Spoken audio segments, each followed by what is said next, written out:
Greetings, everyone. This is Reverend Erica Whitaker. I'm bringing you a new podcast series with the BSK Flourish Studios. This podcast series is titled E3, Women in Ministry. E3 meaning equipping, empowering, and educating theological institutions and churches all around the world about the importance of women in ministry. We hope you enjoy this podcast. Well, folks, I am so excited to introduce you to this incredible woman who I've had the pleasure of being in strange places with, which we'll talk more about.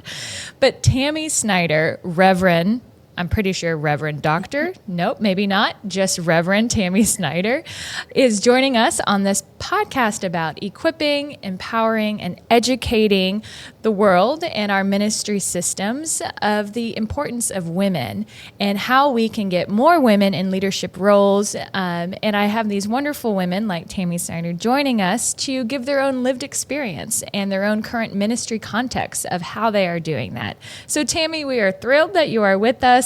Please share a little bit about your ministry role and what you're doing now. Well, thank you for having me, Eric. I'm really excited to be a part of this. And to share what I'm doing now, I'm going to give you just a little bit of background about how I got to this place. And I grew up in a very small town in central Pennsylvania and thought I'd live there the rest of my life. But then I met my husband, who was an Air Force officer, and we traveled and lived in many different places. And after the military, we ended up here in Tampa.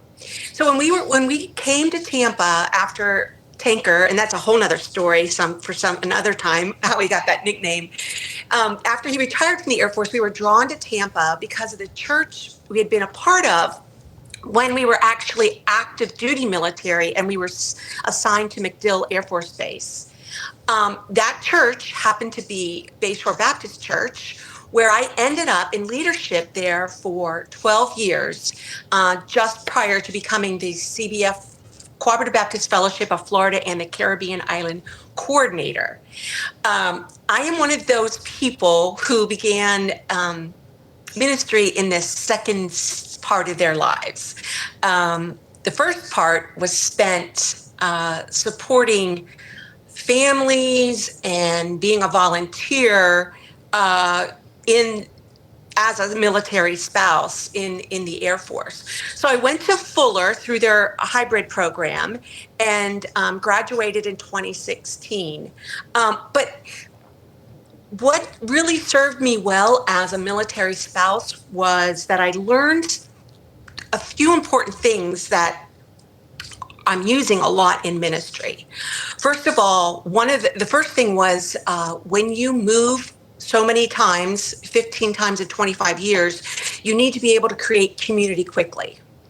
That was the first thing I learned. The second thing that helps me now in ministry is that I was called many times to support families who were in crisis. They didn't have family. We were their family. And so I learned a lot of preventing crises skills and helping people walk through crises. And then the other thing that got me through those years was helping people just navigate life. We all came from different backgrounds and different cultures, and we were just put in this place together. And so we needed to how to figure out life together. But anyway, so those are things that served me well as a military spouse for all those years. But in 2010, after we had been in Tampa for a while, Bayshore approached me about becoming the director of women's ministry, of course, right? Of course. You're a woman, you got to direct women's ministry. And of course, it was a volunteer position.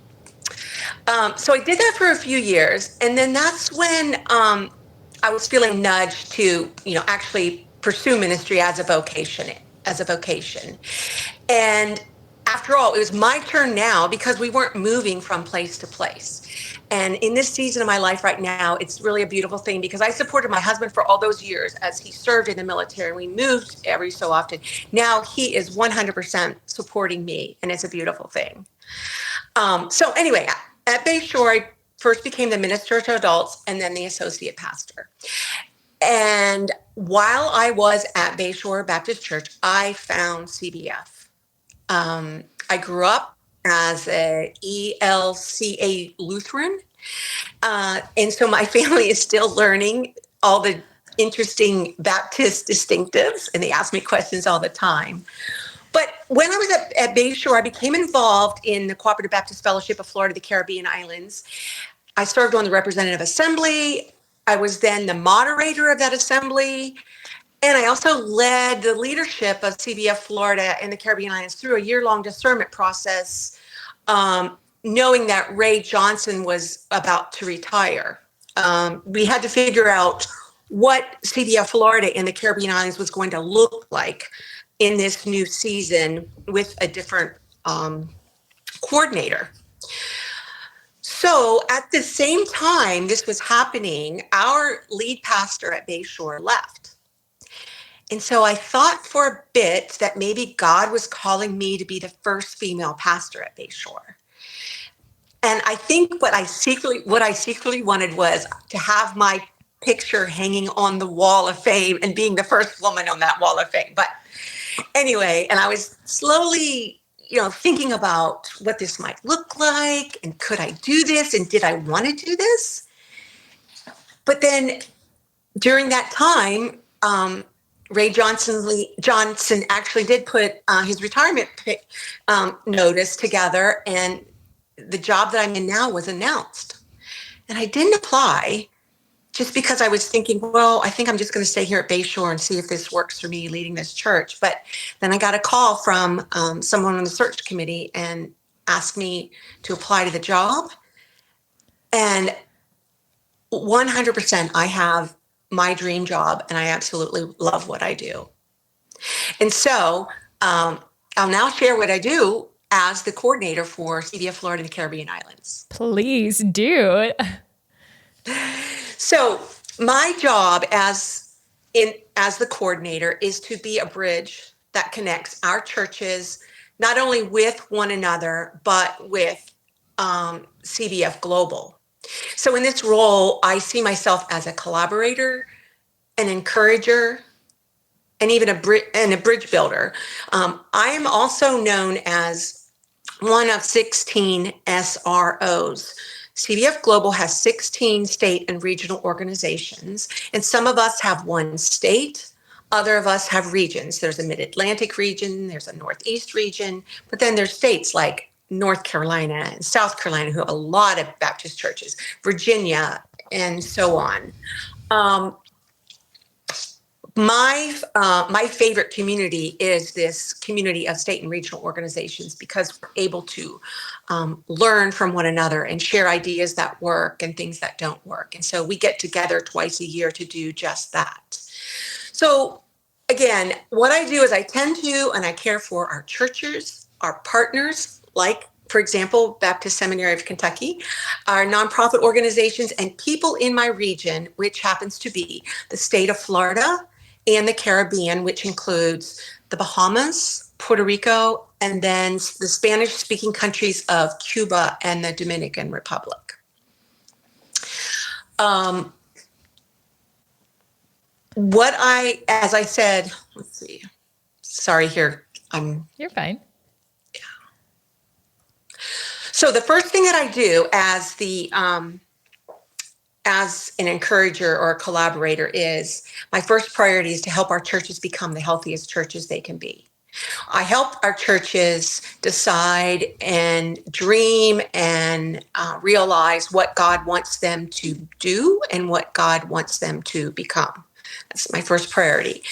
My second priority is to remind our churches that they are a part of something so much bigger through their engagement with our global field personnel. We have about 50 global field personnel, and when I remind them of this, I remind them that they are not simply a church at, for example, 311 West Morrison Avenue, Tampa, Florida, 33629. They are a part of something so much bigger. And from the start, CBF has made the work of global missions central to our purpose. So here's how we engage in global missions, and this is what really sets us apart, I believe, and makes us most effective in building God's kingdom across the world. So first of all, presence matters. We meet people where they are. We learn from the community. We don't go, for instance, we have mission partners in Macedonia, Jeff and Alicia Lee.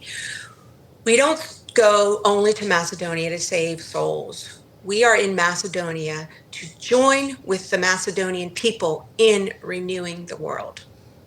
We first become friends.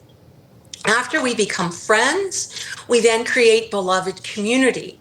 We build people's trust first. We join with them in doing what they're already doing. After we build this trust is when we bear witness to Jesus. And we bear witness through our actions, through our hands and our feet, and then through our words. We try really hard to join what God is already doing and what is already being accomplished there. And we try really hard not to get in front of what God is doing. So then after we build this trust, that's when transformation happens. And that's when and how people meet Jesus, and that's how the gospel is shared. CBF Global Missions is all about developing relationships. But also, in addition to global missions, part of my job is, this is crazy, that I would never have thought I was involved in disaster response, but part of my job is disaster response. And as you know, that's a pretty critical role here in Florida and the Caribbean islands, because we spend a lot of time working in this area. But something that is helpful to know regarding our disaster response approach is that we are not we are not rescue and recovery. We are not first responders. We go in after others have left and we stay a while. We provide relief. So there's a big difference between first responders and rescue and recovery and then relief providers. And I wanted to point that difference out there. And then my third priority. So it's obviously helping our churches become as healthy as they can be, reminding our churches that they are bigger than the church where they physically are located. And then my third responsibility is to help our churches and our partners develop young leaders. We just, if we're not developing young leaders, we're only doing part of the job, because we need people to come behind us. And we do that through partnering with seminaries. Although your seminary obviously attracts people of all ages and situations, but you also attract young people. So by partnering with you, we feel that we're helping develop our young leaders. We partner with Passport, which is an organization that does amazing community building through summer camps. We have student.go internships where students can intern with our field personnel. And then we also have student.church internships where students can spend time learning about church ministry. And all this to say that finally, like everybody else, CBF Florida, the Caribbean islands, is experiencing the fact that the church in front of us looks a whole lot different than the church behind us looked like. So that's a struggle, a challenge, an opportunity. It is an opportunity. And I think I'm going to start with that last beautiful line. The church in front of us looks a whole lot different than the church behind us. And I think that really sums up the importance of not just the work that CBF is doing, not just the work of CBF Florida and the Caribbean islands, but the importance of empowering, equipping, and educating people on the role of women in ministry. So let's start with that beautiful, well-said phrase and work our way backwards. So you didn't start off in ministry. One, you're a Lutheran, but now a Baptist, which is really interesting and different. I'm sure your family's like, what is she even doing? I don't even know. And you started off as this incredible mom and wife, moving and supporting, and then shifting out of that supportive role, trusting your partner, your husband to then support you. It's really incredible how innovative women are and have to be in roles even outside of the church. And then they get to take all of those tools, all of those skill sets that they never got paid for. And then they step into the church, they step into ministry and say, oh yeah, I can do this. And I'm not even trained because I've been training my whole life for this moment. If you could talk a little bit about that, I think that is really empowering to women, especially women who are in their kind of second season of life, who have stepped into ministry roles, who may feel inadequate or uneducated, or I don't have years of experience, but they actually do. Sure. Yeah. So can I start answering that question by talking about the challenges that I've faced? Okay. Please so let me talk about that. Okay. So I feel fortunate because I grew up in the ELCA Lutheran world. I was used to seeing women in leadership. We often had female pastors. And then as in the military world, we would join the faith community that on the Air Force base. And so depending on what denomination the head chaplain was, that determined the flavor of the base chapel for those few years. So again, there were often women leading in those positions as well. So I'm grateful that I don't bring baggage or harbor resentment, which is 100% justified. I do believe it's totally justified. So, but I don't bring that. I don't bring that with me. So I feel fortunate about that. But at the same time, serving in the Baptist church, my favorite one is that I was often asked if I was the pastor's wife. People thought I might be the pastor's wife. We get comments, and other women on staff, called sweetie, honey, you're looking fine today, all that yucky stuff.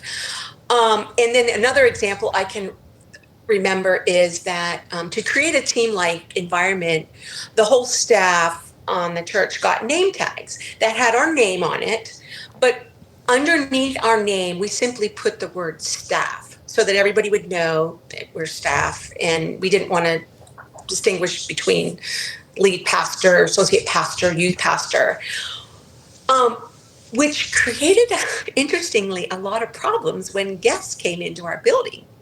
Because when a woman was wearing a name tag with the word staff under it, it meant something entirely different than when a man had the word staff under his name. And so, we were treated like servants. The women were treated like servants. Can you do this? Can you get me that? And it was just so interesting to see, but with that one word under our name, how that changed people's perceptions of the roles that we held in that church. The other challenge, of course, that I faced was salary issues. I had to fight verbally and often, reminding our personnel committee. For instance, I paid my seminary tuition. I paid for my CPE training. I paid for other spiritual formation training. And when I learned one day that the pastor at the time was going to have a degree, MDiv paid for,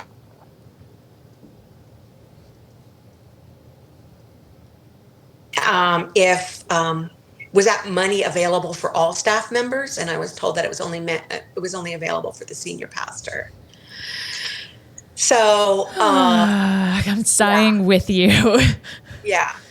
I had a chair of personnel ask me several times when I was going to retire, and I think I was 58 at the time. He even asked my husband at a social meeting because there was this push to promote a young male youth pastor into my position. I mean, yeah, I could go on and on. There were definitely challenges, and it was hard. It was hard. It it is hard, and it's a reality that women are still facing even in the 21st century. And I think it's pretty incredible that you don't harbor resentment. And I love that you said, oh, but those resentments are justified, especially Hmm. those who grew up in a world that constantly had to fight against the patriarchal systems that were oftentimes invisible, especially by those who the system worked for. And that's what's challenging to explain to men in power positions because it goes unseen.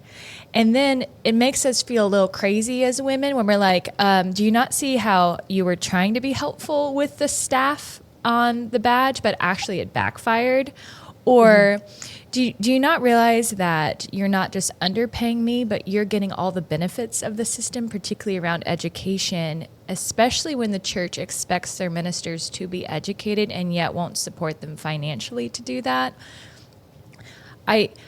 I, I hear all of your challenges and struggles and empathize with you. But what I love about what you're doing now is one, you are pastoring many churches, hundreds of churches in your role. And I love that you said part of my ego really just wanted, my picture on the wall, as the first female. I totally get that. But what women have to decide, more so than men do, like we have to decide not just to put our egos aside, but we have to say, there's another woman who can fill that role. It doesn't have to be me. Even though the system is putting pressure on me to be that kind of shining beacon, I have to live into where the Holy Spirit is calling me in this next season. And that's really hard to do when there are few women out there who can step into those roles like senior pastor. Hmm. But what you're doing is you're equipping generations, multiple generations, to really lean into their calling. And maybe that is senior pastor, maybe that is missions, maybe that is, all of these different roles. And you get to do it from your lived experience. And what I have seen, and I've seen you in many places, particularly in the Bahamas, and we'll talk a little bit about this, but you get to take your hardship and you get to create holy imagination for congregations who do not have the ability to see where their female ministers need to be paid more, where they don't need to be called staff, they need to be called pastor. You get to equip them in a way that, and you get to educate them in a way that they could not do without your lived experience. And that's pretty powerful. Hmm. Yeah. Some of the if you don't mind me adding here, like some of the words of wisdom that I do reflect upon and think about to give other women are these things. First of all, you need to embrace your feminine characteristics because they are very valuable in leading in ministry. Um, Women, we need to be. I think while we have great women preachers, I think women have an easier time pastoring because it's just part of who we are as a female. I think we're excellent pastors as well as excellent preachers. And so but to encourage other women, you got to be bold, you got to be vocal, you have to find other strong women for support, and you have to, like I said, you have to be real. Don't try to conform to masculine leadership. People need and want leaders with feminine characteristics, even if they don't think they do. They do. They don't know. Um, and so we need to believe in our beliefs and doubt our doubts. I'm not sure who said that, but I remember that all the time. Like, believe in yourself and let those doubts about yourself go, because they are not healthy and they serve no purpose. Mm. And then the other thing advice I would give to someone, a female, wanting to be in leadership, is to become friends with someone who thinks differently, so that you can understand the other side. And we know, we have a lot of that in the Baptist world. So try to become friends with people who don't think like you, so that you can understand their perspective a little bit better. I love that. And I love that quote too. Can you say it one more time just so I have the soundbite? So believe your beliefs and doubt your doubts. I love that. And one, I love that you empower women to embrace their feminine side. I also believe that men should do this too, but they have such a harder time leaning into that, because they've been told by society that that is too soft, that is too weak. So I wonder what words of encouragement would you give to men who are really wanting to not just empower, but be educated on how they can be part of a healthier system that supports women and femininity in the church too? Well, first of all, they need to surround themselves with women. Just make sure that you include, whatever your position is, that you have both male and female on, around you. One of the things, and I know not everybody's able to do this, but one thing that I found very helpful to gain more self-knowledge, and I think this would also especially be beneficial for men, is to do one credit of CPE education. The chaplain, I'm blanking on what CPE. Clinical Pastoral Education. There you go. Yes.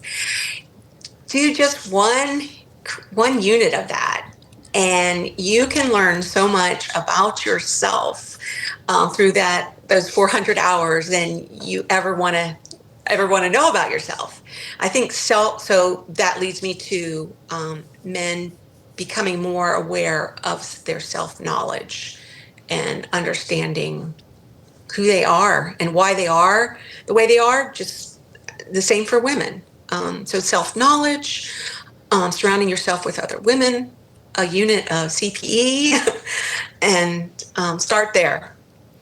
I love that, because one, it puts the work on the individual. I think so oftentimes men and even white people do this with people of color. Help us learn, teach us how to do this better. And that puts the burden on women or people of color to do the work of the one who actually needs to do their own work before they start bringing in other people. In CPE, oh my goodness, I have 5 units, changed my life forever. Oh my gosh. Yes. Yes. So CPE, educating, self-knowledge, I mean, honestly, good therapy, good spiritual direction. If we can just make a slightly hard shift to your work in the Bahamas, because let me tell everybody who's listening to this podcast, I met Tammy before this experience, but I didn't know Tammy until this experience, where back in June 2023, I meet Tammy along with 3 other of my colleagues from BSK in the Bahamas. And we have an incredible and educating experience on what it's like to do ministry in the Bahamas.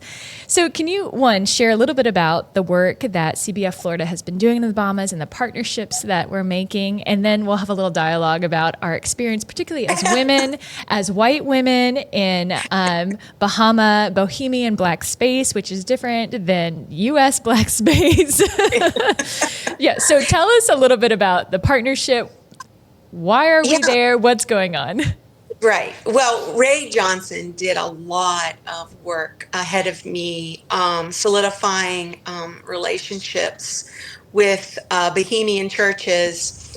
And so we now have 11 churches that are Cooperative Baptist associated with Cooperative Baptist Fellowship. Um, Most of them are on the island of Grand Bahama and then the island of Abaco. And ministry is different in the Bahamas because it is still a developing country. And the church leaders there are bivocational or trivocational, co-vocational. They are ferry captains, taxi drivers, um, fence builders, all sorts of, carpenters, um, to maintain, to support their families in addition to being a pastor. So they are very busy people and beautiful people. But when it comes to, they don't have the luxury of spending their whole week focusing on church. So one of the things that they were hungry for was theological training, some basic theological training, things that we take for granted that we get in our first semester of seminary. And so along with them and Baptist Seminary of Kentucky and CBF, we created a theological certificate program. And our first experience was this past June. And so we came together and we had a class of about 15 students, both men and women. And we trained them, and we are now going to move it to another. We did it in Abaco first. Now we're going to move it to the Grand Bahama. And Eric, I'm grateful that you had come up with this curriculum of over several years. So we look forward to just now beginning this great partnership with you in the Bahamas. And the foundational work that Ray and you and I'm a witness to the work that you do in the Bahamas, and that is extraordinary. And it's extraordinary because we have to name our own privilege when we come in, and it takes a humility, but also a vibrancy to step into spaces like that. The Bahamas is this beautiful place, but it's also experienced so much devastation, one around poverty, one around the hurricane, and it's still rebuilding itself.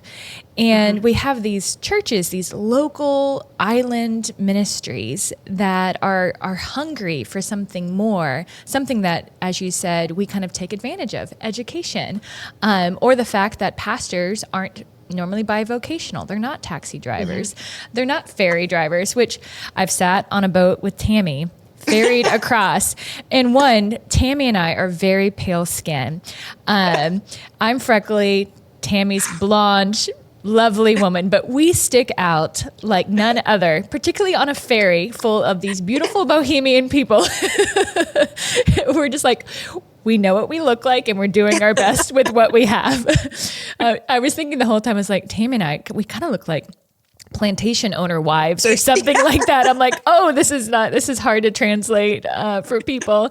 But the beautiful thing is that you're there on a regular basis, building relationships, building trust, particularly around these women who are doing the hard work in a way that we can't quite comprehend, particularly as white women who come from places of privilege. You're there learning about these women who are co-pastors, co-ministers, who are doing the hard work in ways, that their male colleagues probably don't even understand. Could you share a little bit about the women and the work that these women are doing in the Bahamas and how they're getting their education and they're equipping and empowering and educating their people? Yeah, every time I go there, I always remind myself, I say it silently to myself, which I probably should say it out loud. It's like, I am there to learn just as much from them as they are to learn from me. I am not going in there as someone, a white person who knows more. And so when I do that, I just come away with these beautiful reflections and memories. And when I think about the women leaders and then also the women spouses of the pastors that are leaders. I mean, they are very open to women in leadership in the Bahamas, which I'm so grateful for. They're further along than we are as a whole in the United States. But I think one of the things, two traits that the women hold there, and one is perseverance. I mean, when you talked about disaster response, all the disasters, all the hurricanes, and just their quality of life, they persevere tremendously and constantly. And so they're always persevering. And then the other one, which we tend to think as a female trait, but it's not always female, is hospitality. I have never experienced such beautiful hospitality and gratitude and appreciation from both the Bohemian women and the men. But I think especially for the women, perseverance and unending hospitality are two characteristics that I have learned and continue to learn from them. Thank you. As we kind of wrap up our time, I'd like to just have a little moment with you about that sweet Pentecostal church where you and I attended, and they were so graciously invited me to preach. And you did a beautiful job on Hagar. On Hagar, I'm not on this podcast to toot my own horn, but I am so glad you were there with me, because the sanctuary was full of these women. And I chose Hagar to preach on, which is bold in general.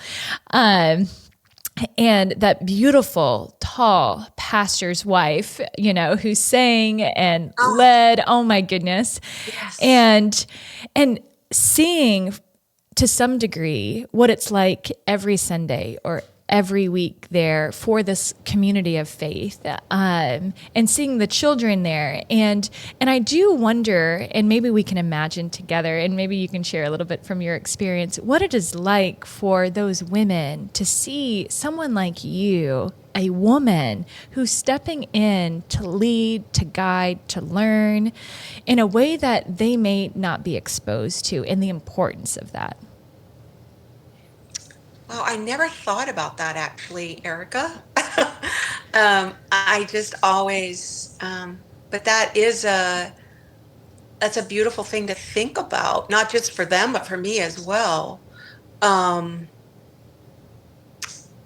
just, I would hope that it reminds them that to fully benefit from God and all that God offers us, that when we can't do that when we keep women from leadership positions.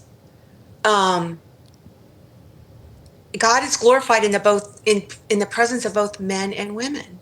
He is most fully glorified in the presence of both men and women. And I think, if nothing else, those women feel just for a moment like, oh, wow, it's so refreshing to see a woman come and share information and learn from us. And so that's what I have to say about that. That's a really cool thing to think about. And it's thinking like that helps me persevere on in whatever role God has me in this season. How can I live not just with integrity, but also authenticity in my calling, as a reminder that there's generations of women who came before me who blazed a trail, and I'm part of paving that trail just so that the women behind me can walk a little stronger, that have a little more foundation to get to where they're going and to lead their people where they need to go. And so I'm so grateful for you, Tammy, who's been part of the blazing, but also the paving of women, and empowering, equipping, and then educating. Is there anything else you'd like to share before we wrap up our time? No, other than it was just such great fun to travel with you. And like you said, ride that ferry and share a room with you and Laura. Again, being the white females, once again, overcompensating for our our travel partners. I know. And those little cockroaches that woke up with us. I will never forget those. Hi, little friends. You made it here during the night. And we froze them to death because the room was so cold. I know. So fun. Yes.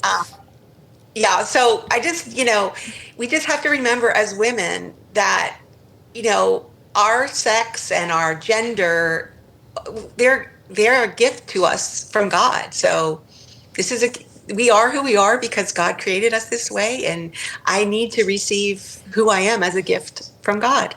Yes, and we journey together, and that's what I love about who you are and your ministry is that you're always inviting people, men and women, to journey together and to travel together. Because if we do this by ourselves, we will burn out, or we will freeze out. Who knows? And sometimes we just need a witness in the room to be like, did you see that? Yes, I did. I did see that. You're not crazy. That actually did happen.